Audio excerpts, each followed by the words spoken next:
4 года назад о новых детских игровых площадках юные сибайцы только мечтали. Сегодня более 10 городских дворов могут похвастаться новыми детскими площадками. К числу таких можно отнести и 9-й квартал, один из многолюдных районов Сибая.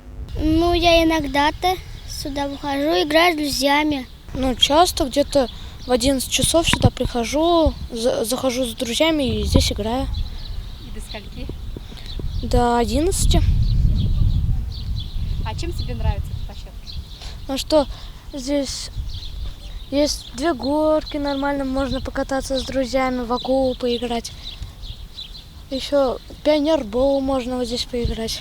Новая площадка, построенная силами администрации города, пришлась по душе как маленьким жителям двора, так и подросткам. Но вот незадача. С момента ее постройки не прошло и года, а налицо явные признаки вандализма. Из 5 качелей одна уже пришла в негодность. Сломан турник. Чьих рук это дело, неизвестно. Тем временем установить во дворе площадку задача непростая, особенно если территория рядом с вашим домом находится в вашей же собственности. Нести расходы придется самим жителям многоэтажек.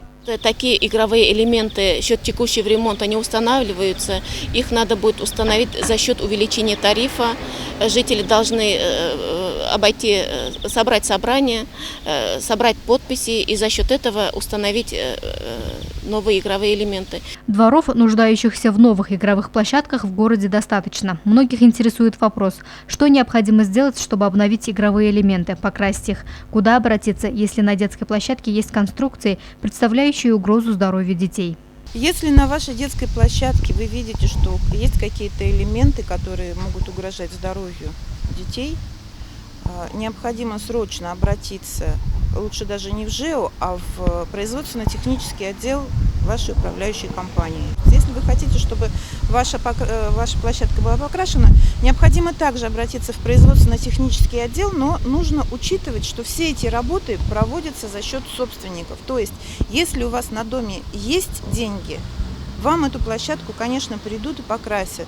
В большинстве случаев у нас заложены тарифы на самые неотложные дела, то есть на ремонт труб, на подготовку к зиме, на ремонт крыш, подъездов и так далее. Покраска площадок в тарифы не включена. Площадки устанавливаются, но вот вопрос их сохранности остается открытым. До сих пор находятся те, кто безжалостно портит все, что создано немалым трудом и, по сути, принадлежит детям. Несмотря на это, в скором времени в 5 кварталах Сибая появятся новые детские площадки. Такой подарок для горожан решила преподнести в канун Дня города местная администрация. Луиза Мустафина, Дамир Хайбрин, Любовь Карпова, телекомпания СТВ.